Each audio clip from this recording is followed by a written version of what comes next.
Senhoras e senhores, boa tarde. É com imenso prazer que recebemos a todos nessa nova edição do seminário Cidade Bem Tratada, Saneamento Básico e Energias Sustentáveis.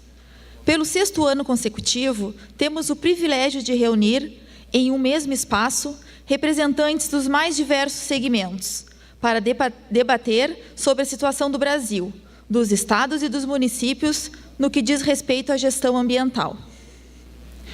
Vamos avaliar a implantação da Política Nacional de Resíduos Sólidos, abordar temas como drenagem urbana, tratamento e aproveitamento de efluentes e geração de energias renováveis e sustentáveis. Nesta 6ª edição, nosso foco será o trabalho que teremos pela frente para colocar em prática a legislação ambiental.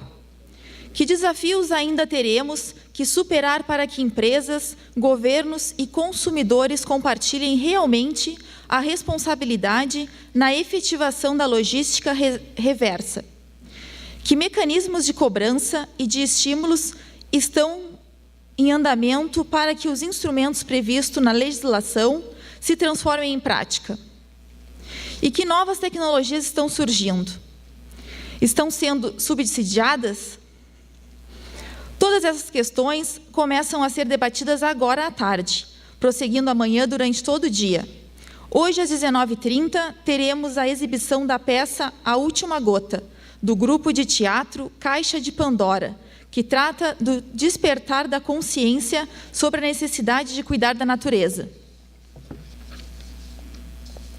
Importante lembrar que nosso evento será transmitido ao vivo, online, pelo site cidadebemtratada.com.br e pela nossa página no Facebook. Este evento é uma realização da Fundação Mata Atlântica e Ecossistemas e do Seminário Cidade Bem Tratada.nosso.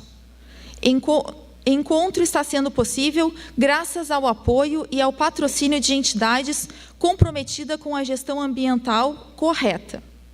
Assim, agradecemos ao patrocínio Master da CMPC Celulose Rio-Grandense.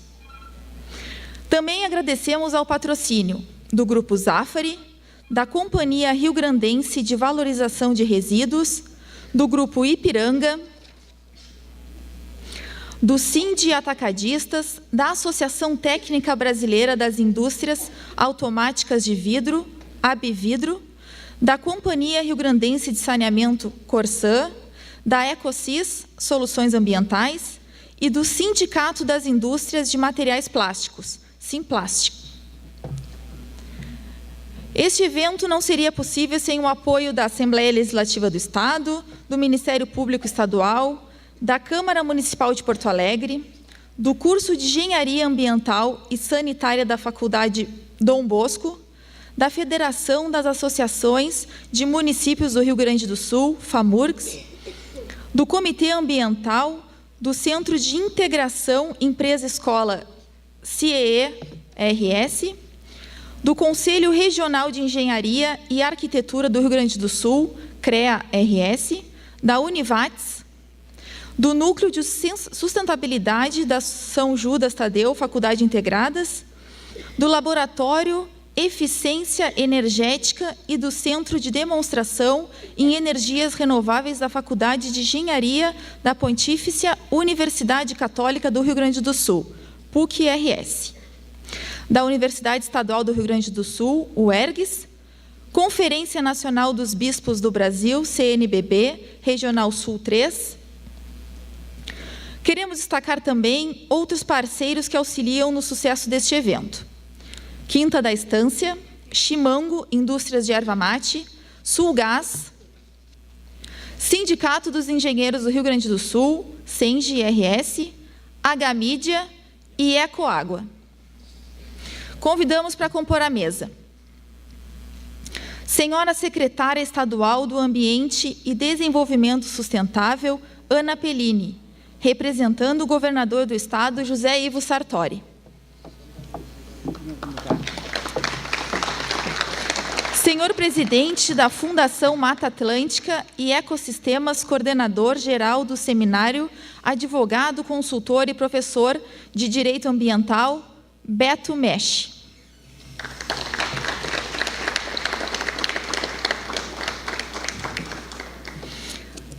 Senhor representante do Tribunal de Justiça, desembargador Francisco José Mesh.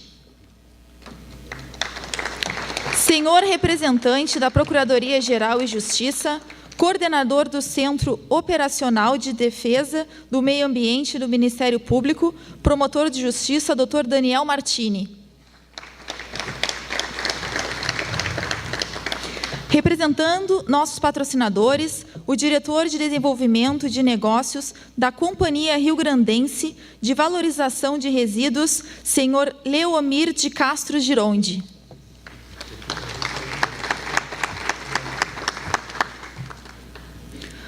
Também prestigiam este evento deputado estadual Sérgio Turra, diretor de Administração e Finanças da Sulgás, João Luiz Malman, presidente do Comitê Sinos, Adolfo Antônio Klein, diretor de Tratamento e Meio Ambiente do Departamento Municipal de Água e Esgoto, senhor Marcelo Gil Faquim, executiva de Meio Ambiente da Fiergs, senhora Marilene Conte, Alfredo Ferreira, dirigente HPAN, representando a OAB, Fernanda Medeiros, vereador André Carus, presidente da Comissão de Saúde e Meio Ambiente da Câmara Municipal de Porto Alegre, presidente do Movimento Verde de São Leopoldo, Jean Pierre, assim como a presidente estadual, Ivana Croff. Diretor de Operações da Corsã, Eduardo Barbosa Carvalho. Representante do Sindilojas Porto Alegre, Vanessa Mota. Secretário Municipal do Meio Ambiente de São Leopoldo, Darcy Zanini. Presidente do Banco de Resíduos da Fiergs, Tito Lívio Goron. Senhor José Luiz da Rosa Krupp, vice-presidente da Associação de Cegos Luiz Braille. Fará uso da palavra o advogado e professor de Direito Ambiental, Beto Mesh, organizador e coordenador geral deste evento.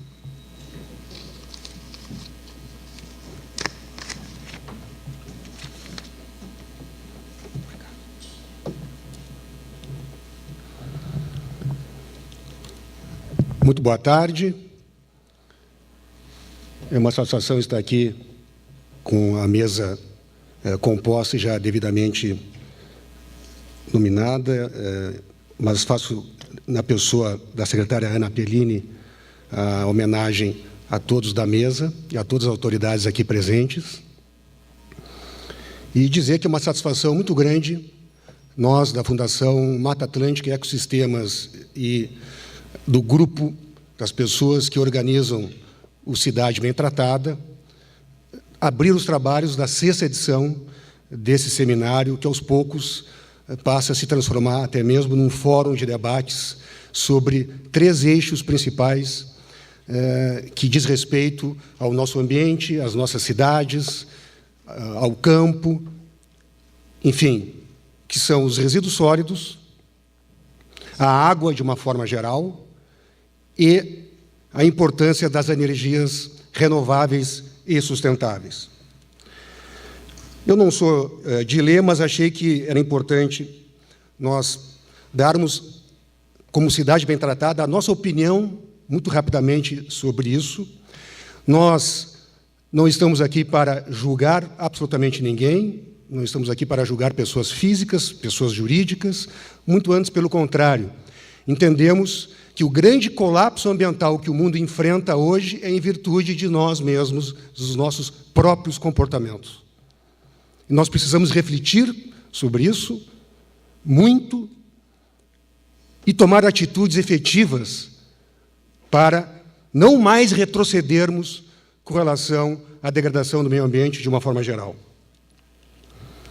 Nós buscamos oferecer informações e mais conhecimento às pessoas, viabilizando a interação com os painelistas.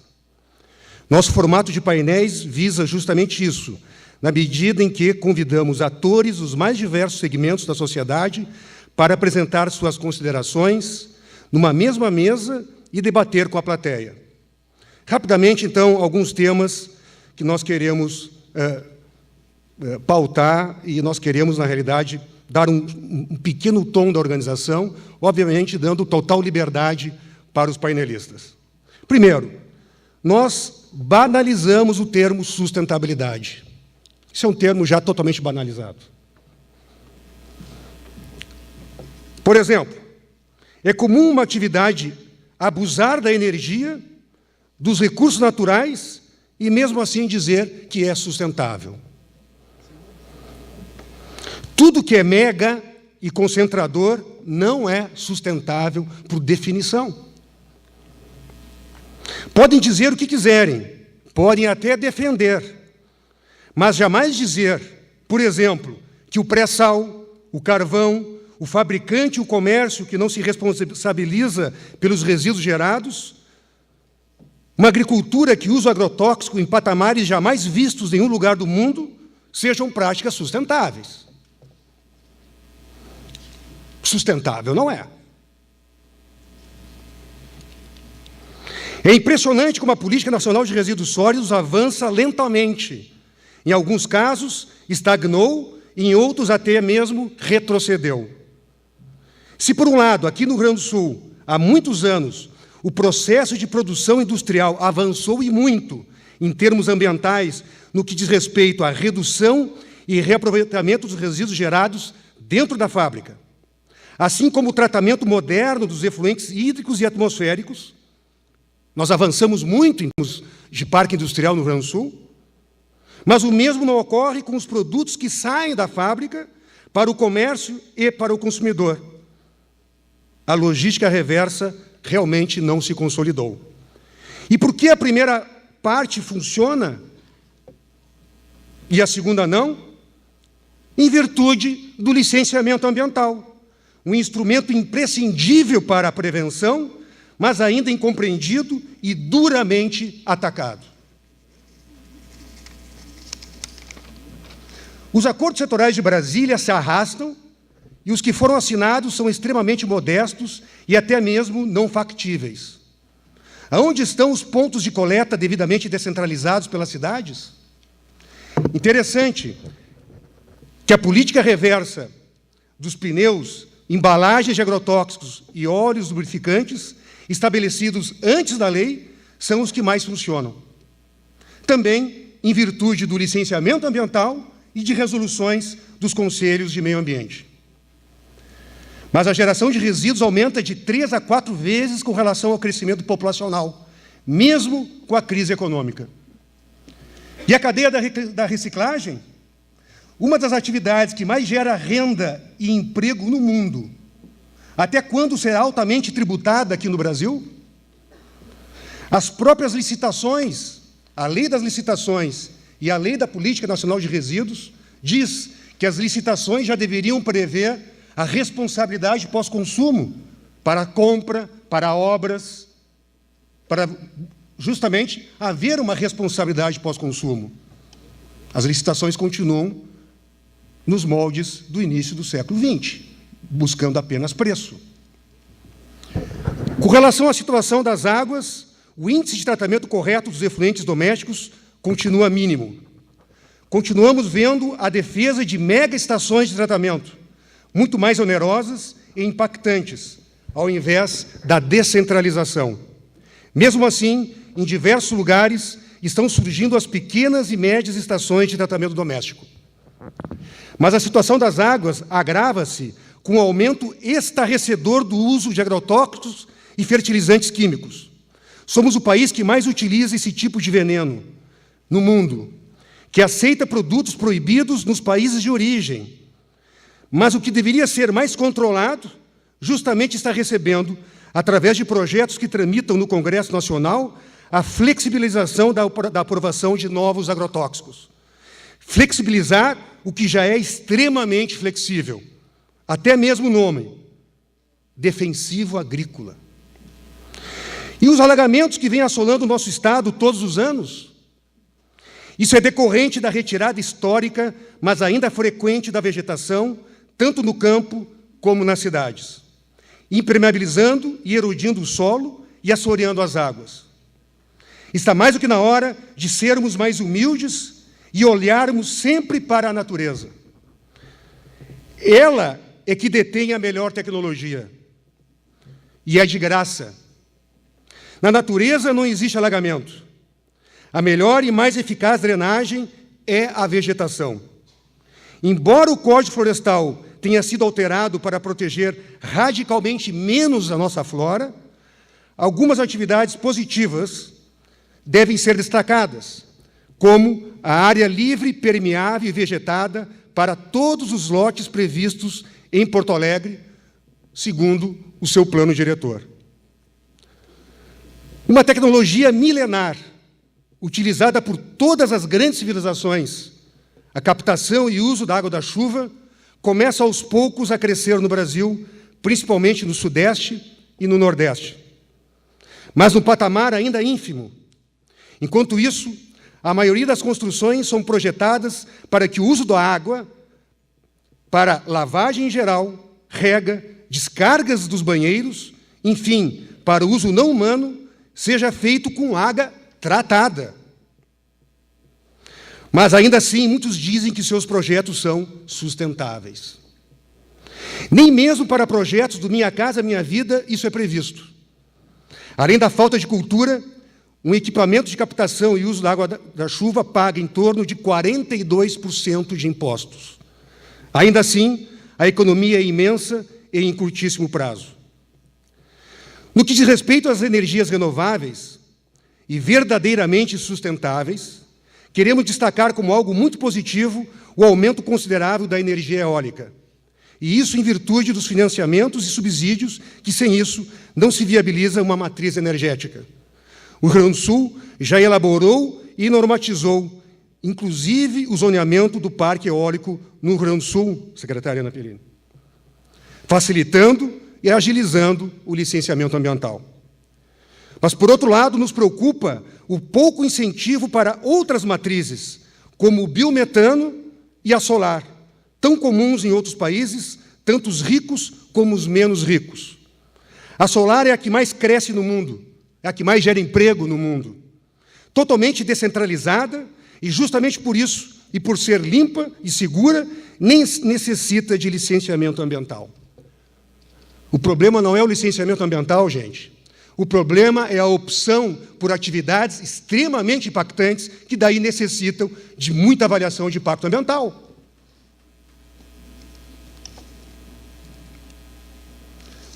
Mas essas duas matrizes energéticas, biometano e solar, recebem muito pouco incentivo no Brasil. Justamente nós que deveríamos liderar as pesquisas e o uso delas. São as que mais geram empregos. Mas no Brasil, a prioridade ainda são as megas hidrelétricas, o pré-sal e, aqui no Rio Grande do Sul, o carvão. Defendemos, portanto, a descentralização, um dos princípios da sustentabilidade. Nenhuma nação, nenhuma sociedade será realmente desenvolvida se não for sustentável.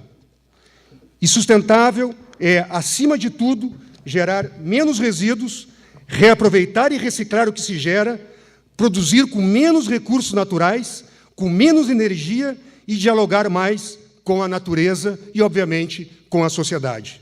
E o Brasil precisa urgentemente disso. Um excelente evento a todos. Muito obrigado.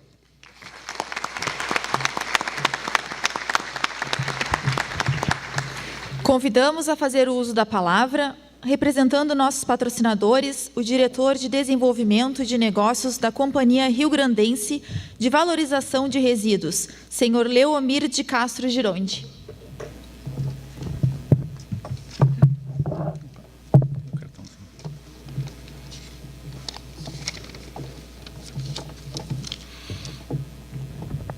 Autoridades aqui presentes, muito boa tarde, senhoras e senhores.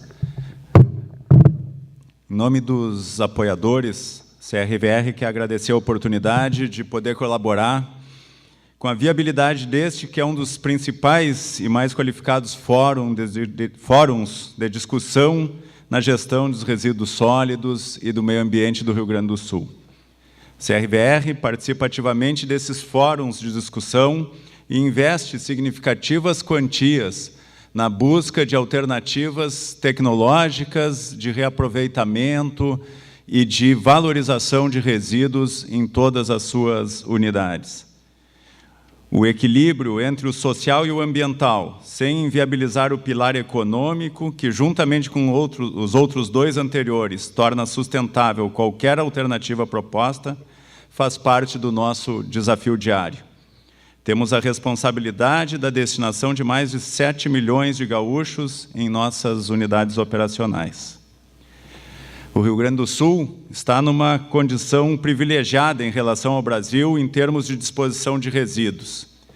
Acima de 70% destinado adequadamente, um índice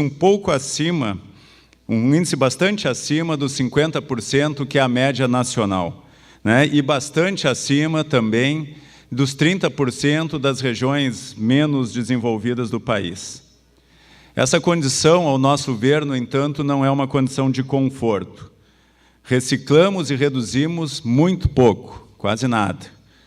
Assim como em estados como o Rio de Janeiro e São Paulo, o percentual de destinação adequada não somente parou de aumentar nos últimos anos, mas tem regredido. Diversos municípios que dispunham em soluções licenciadas deixaram de fazer, por falta de recursos ou outros problemas, voltando a causar danos ambientais de grande porte. Essa também é a realidade do Rio Grande do Sul. O Estado e seus órgãos de controle obrigam-se a conviver com soluções sem a menor condição de operação e legalidade. Os gestores públicos não conseguem viabilizar recursos para tratar os resíduos gerados e aplicarem políticas de redução de geração, mesmo sendo essas despesas ordinárias e previsíveis. Ao mesmo tempo, a Política Nacional de Resíduos Sólidos, que vai ser amplamente discutido pelos painéis aqui deste evento, não consegue se consolidar e discute-se a prorrogação de sua aplicação. Temos aí um grande desafio a ser debatido. Inclusive, nas conversas iniciais, aqui antes do evento, falamos em tornar esse fórum, né, com pessoas extremamente qualificadas e interessadas, num fórum permanente de discussões, para que a gente efetivamente, de um ano para o outro, né, apresente as evoluções, aquilo que a gente conseguiu produzir em termos de melhoria para o meio ambiente e principalmente para o nosso estado do Rio Grande do Sul. Por esses e outros motivos que esse fórum, né, como eu já disse, extremamente qualificado, deve ser não somente um diagnóstico da atual situação, mas ser um fórum propositivo, para que efetivamente possamos evoluir de forma sustentável e segura. Muito obrigado a todos.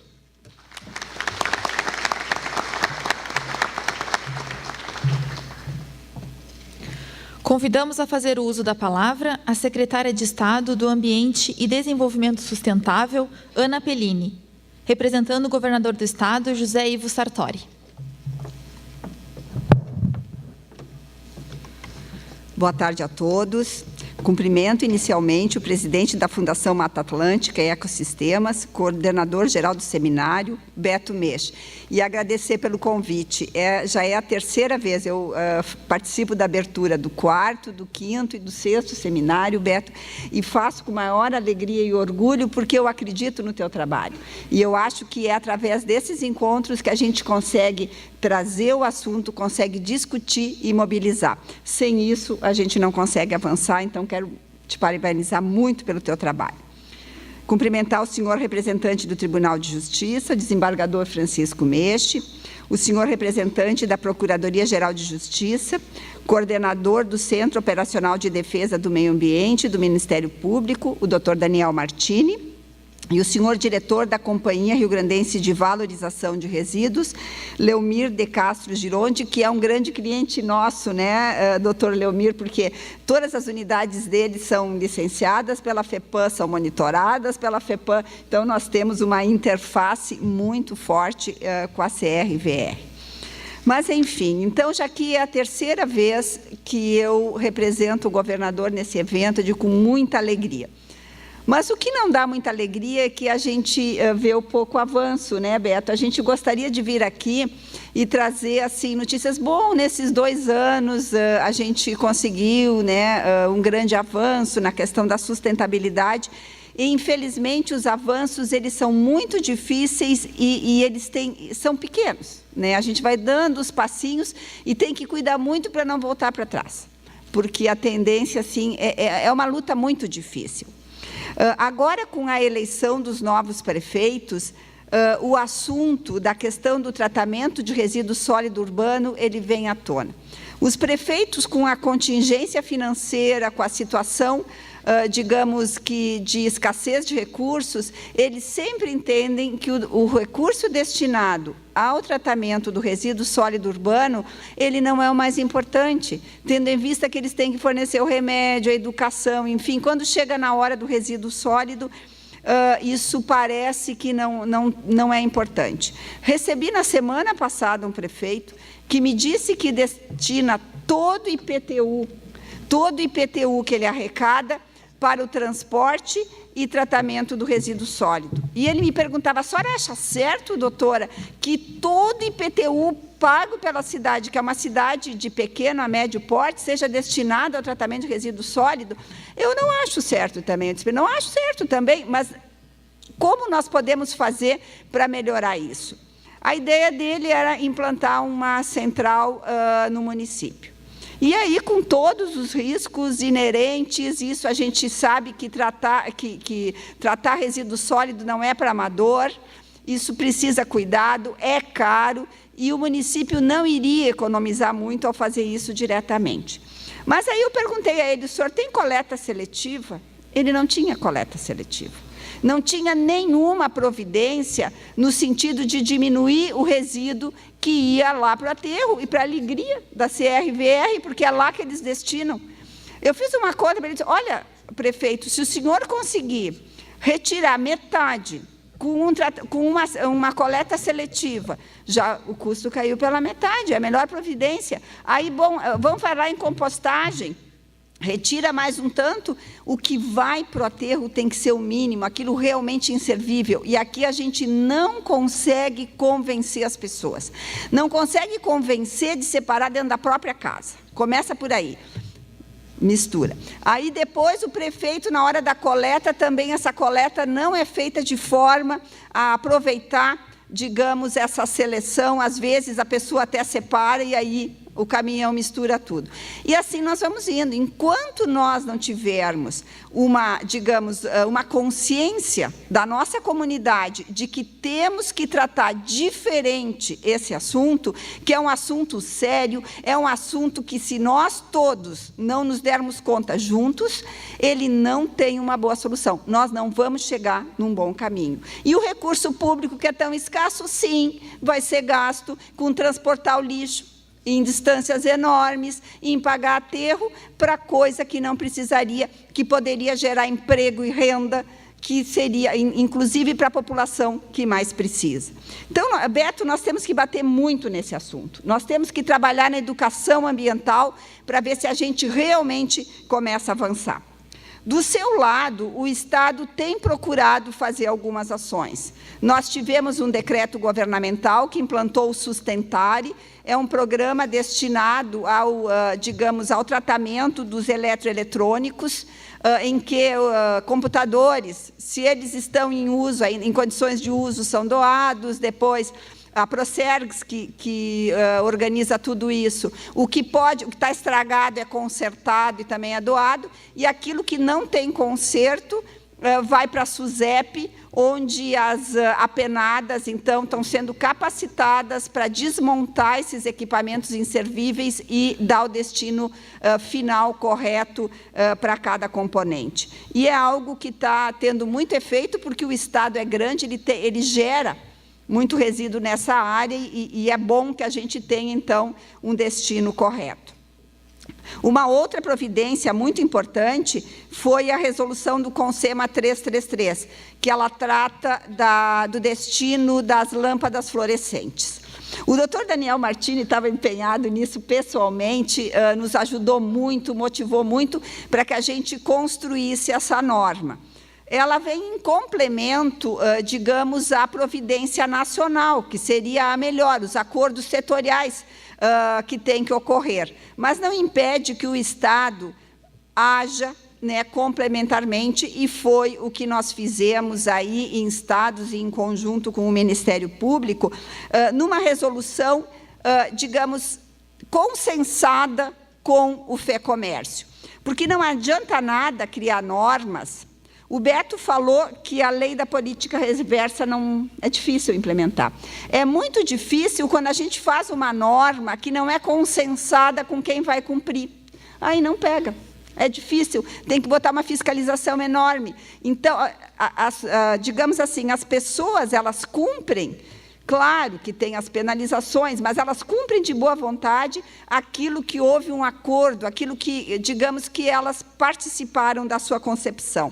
E, nesse caso da Resolução 333, então, nós fizemos o consenso com a FEComércio e toda a tratativa, tanto, digamos, dos postos de recebimento da lâmpada fluorescente, depois aonde que vai até o destino final, foi consensado. Então, nós temos uma resolução que ela é combinada com os russos, como a gente diz, ela está combinada com quem vai cumprir e, portanto, tem uma chance maior de surtir o efeito desejado. Mas concordo, Beto, a gente tem uma longa caminhada ainda, uma longa caminhada. Por que pneu, por que é agrotóxico, enfim, a embalagem de agrotóxico deu mais certo? Também porque veio numa conscientização, ela veio antes, né? As pessoas estão convencidas de que precisam dar esse destino sob pena de ter risco até à sua saúde, no caso de proliferação de mosquito, da própria embalagem de agrotóxico e tudo mais. Mas, enfim, saindo um pouco da questão gravíssima do tratamento de resíduo urbano, nós temos outras questões também que temos que nos debruçar, como o coordenador aqui do evento salientou. A questão das águas. Eu tive a oportunidade de acompanhar o governador ao Japão, agora recentemente, numa missão. E lá eles têm um princípio básico, que é o óbvio. Se eu tirar um copo d'água de um rio, eu tenho que devolver mais limpo do que tirei. Um pouco mais limpo, minimamente mais limpo, tudo bem, mas é um minimamente mais limpo do que eu tirei. E, com isso, as providências de limpeza dos cursos d'água deles, elas vão num progresso e vão melhorando. Então, isso é uma coisa bem importante, e como o Beto salientou, aqui no Rio Grande do Sul nós tivemos um grande avanço na indústria, por conta da fiscalização, do licenciamento ambiental, enfim, teve aquela mortandade em 2000 eu não me lembro, mas há uns 10 anos atrás, teve aquela grande mortandade de peixes no Rio dos Sinos, e de lá para cá, a FEPAM estabeleceu regras muito rígidas de licenciamento ambiental, o que melhorou muito, digamos, o envolvimento das empresas com essa questão.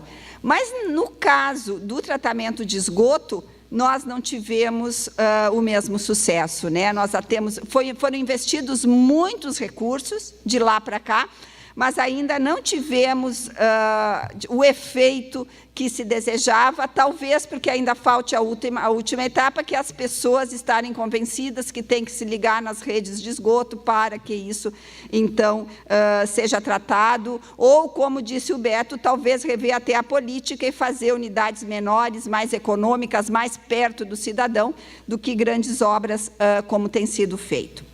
Mas, nessa direção, eu também, de novo, vou falar no doutor Daniel Martini, isso não é uma perseguição, é um elogio, que tem nos ajudado muito na solução aí do Rio Gravataí. Nós temos um dos piores rios do Brasil, Gravataí, Sinos e Caí. Eles estão entre os 10 piores rios, em termos de qualidade de água. E aí, no Gravataí, nós notamos muito assim que todo ano é a mesma coisa. A nossa equipe fala, mas todo ano é a mesma coisa, a gente já sabe que lá no verão nós vamos ter problema de fornecimento de água, porque vai entrar água com lodo dos arrozeiros, porque não sei o quê, e a Corsã não vai poder abastecer, e a população de Cachoeirinha, como aconteceu, ficou, acho que foi Cachoeirinha, agora não estou me lembrando bem, mas acho que sim, ficou uma semana sem água, porque a Corsã não conseguiu tratar.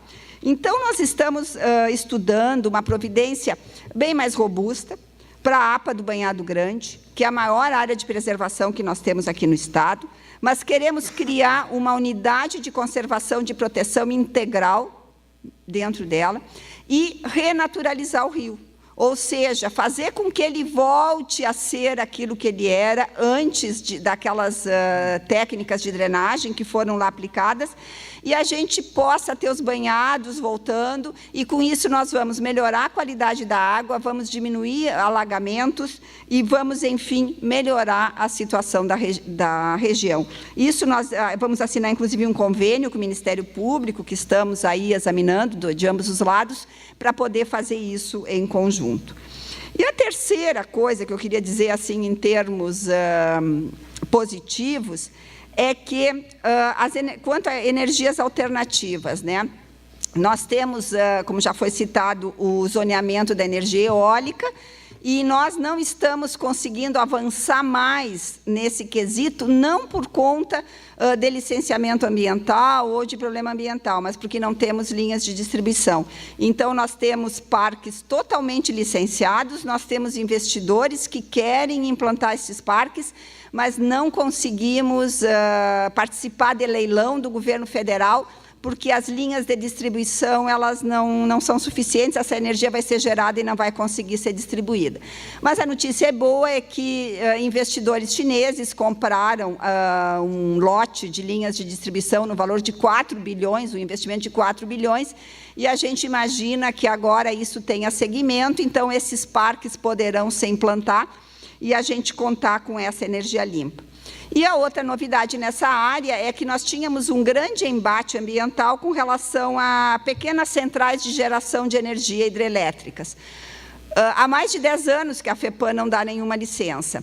Então, nós fizemos também um zoneamento, tentando juntar o inventário de possibilidade de geração de energia com os cuidados ambientais necessários, preservando alguns rios livres de barramento, quer dizer, um por bacia, no mínimo, livre de barramento, e um exemplo é o Rio da Várzea.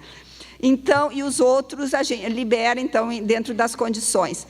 Esse mapa vai ser lançado em julho, e a gente acredita que também, então, nós teremos um estímulo à questão das pequenas centrais de geração de energia. E uma novidade também que a gente gosta muito de divulgar é o zoneamento econômico-ecológico do Estado. Não adianta nada falar em ação do Estado para a sustentabilidade se nós não tivermos um plano, sem planejar.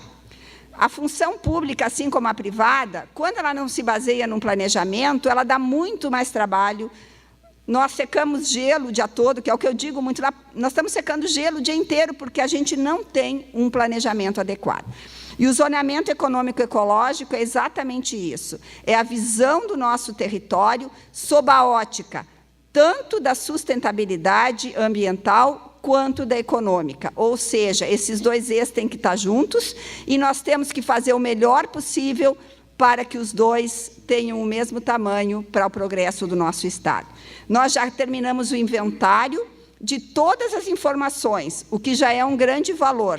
Ou seja, hoje nós já temos numa mesma base de dados terras indígenas, quilombolas, patrimônio histórico, áreas onde tem espécies endêmicas, enfim, já temos um grande banco de dados com todas as informações disponíveis para que a gente possa olhar o nosso território e decidir todos juntos, e isso é importante, todos juntos, como queremos utilizá-los. E esse é o instrumento que a gente acredita que realmente pode surtir um efeito positivo, talvez até maior que o licenciamento ambiental. Ou, dito de outra forma, ele vai contribuir para que a gente tenha um licenciamento ambiental mais qualificado. Muito obrigada.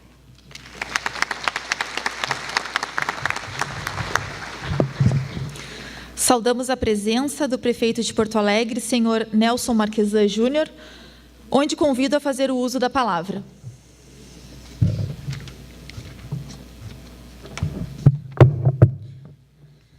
Boa tarde, senhoras e senhores. Prazer estar aqui. Eu quero fazer uma referência, uma saudação à nossa secretária estadual do Meio Ambiente, que falou antes de mim, a doutora Ana Pellini. Nos encontramos no evento anterior.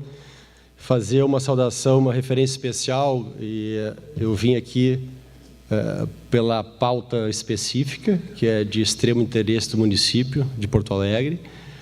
Vim aqui para dizer que nós queremos ajuda, o auxílio, para que a gente possa construir alternativas viáveis, possíveis, rápidas para o município de Porto Alegre, que não passa pelos seus melhores momentos, e também por um carinho especial que eu tenho pelo nosso ex-secretário e ex-vereador Beto Mech. Fazer uma referência especial ao representante do Tribunal de Justiça, desembargador Francisco José Mech, com quem há décadas tem convívio familiar. Fazer uma referência ao representante do Ministério Público, doutor Daniel Martini, dizer que também queremos muito construir, junto com vocês, alternativas que possam efetivamente mudar, ampliar, melhorar o cenário de Porto Alegre. Fazer uma referência ao representante dos patrocinadores, Dr. Leomar Castro, e parabenizar por apoiar tais iniciativas. Uma referência ao vereador Carus, que está aqui representando a Câmara de Vereadores da nossa capital, e dizer que eu serei breve aqui, porque Porto Alegre será muito bem representada, mediando aqui um painel pelo nosso secretário municipal de sustentabilidade, Maurício Fernandes, que se encontra aqui, em nome de quem saúdo todos os meus colegas aqui do município que se fazem presentes. Na verdade, a gente vem aqui, primeiro, não poderia deixar de fazer referência, Beto, às alterações que nós estamos encaminhando para fazer na Secretaria do Meio Ambiente de Porto Alegre. A gente sabe que existem opiniões, convergências, divergências, críticas, e nós não temos nenhum problema de daqui a 6 meses, 1 ano, se efetivamente nós não estivermos fazendo uma mudança para melhor, a gente modificar. Não há esse radicalismo, mas nós queremos tentar. Porto Alegre, como está, a gente pode perceber, por mais que alguns aqui tenham condições de passar muitos meses por ano fora do Brasil ou fora da cidade, de que a cidade precisa mudar. Nós precisamos gerar investimentos, nós precisamos ter uma tranquilidade, uma segurança jurídica, a gente precisa ter funções muito bem delimitadas, e nós estamos propondo uma alteração que nós queremos, sim, levar adiante esse ano e tentar melhorar. A ideia é mudar. Para que a gente possa entender que a gente tem 90% dos nossos licenciamentos na área da construção civil. Alguma coisa está errada com a nossa cidade. Alguma coisa está errada em várias áreas da nossa cidade. E, evidentemente, que a gente não vai conseguir corrigir uma grande parte disso. Mas tudo aquilo que a gente puder tentar, sem nenhum preconceito de tentar e de mudar de opinião ali adiante, nós estamos dispostos a fazer. E peço, sim, o apoio de todas as senhoras e os senhores para que a gente possa avançar na nossa cidade, cuja qualidade de vida, é um fato, diminuiu muito. E, querendo ou não, a nossa realidade, da maioria dos senhores aqui, imagino eu, não é a vida real de Porto Alegre. A vida real de Porto Alegre, ela não está bem para a maioria dos porto-alegrenses. Sei que nós temos gigantescos desafios, e esse é mais um dos motivos que eu venho aqui, Beto, para pedir ajuda para que a gente possa superar esses desafios. E, especificamente, eu não sou especialista, sei que o Beto foi o criador da coordenadoria de resíduos sólidos dentro da Secretaria, ela será mantida e nós queremos ampliar as suas atribuições e, efetivamente, fazer aquele debate profundo e necessário que precisa ser feito. E, para isso, na minha opinião, que não sou especialista, nós precisamos, sim, para implantar a logística reversa, primeiro, vencer as questões ideológicas, partidárias, vencer as questões que já foram ultrapassadas pelos municípios que conseguiram avançar na questão de resíduo sólido, pelos estados e pelos países. Nós precisamos avançar além da questão assistencialista e demagógica. E a segunda questão, nós precisamos que as empresas não utilizem os acordos setoriais como esmolas. E quem efetivamente tem algum benefício financeiro colocando resíduo sólido, ele tem que se responsabilizar pela sua finalidade. E aí nós queremos efetivamente avançar nesse sentido e pedimos ajuda aqui da Fiergs. Nós vamos avançar no sentido de que aquele empresário que coloca PET, que coloca plástico, que coloca vidro, que coloca papel, e eu não vou avançar mais aqui, senão eu vou me perder e vou falar alguma besteira, que ele se responsabilize também pela finalidade, pelo fim, pela destinação, por trazer esse resíduo sólido de verdade de volta. Se não enfrentarmos a questão, superarmos a visão assistencialista e demagógica, e se nós não enfrentarmos a questão dos interesses empresariais, que vão sim precisar fazer nesse primeiro momento grandes investimentos, nós não vamos avançar no tratamento dos nossos resíduos, na logística reversa, como determina a lei e como foi o sentido, imagino eu, do legislador.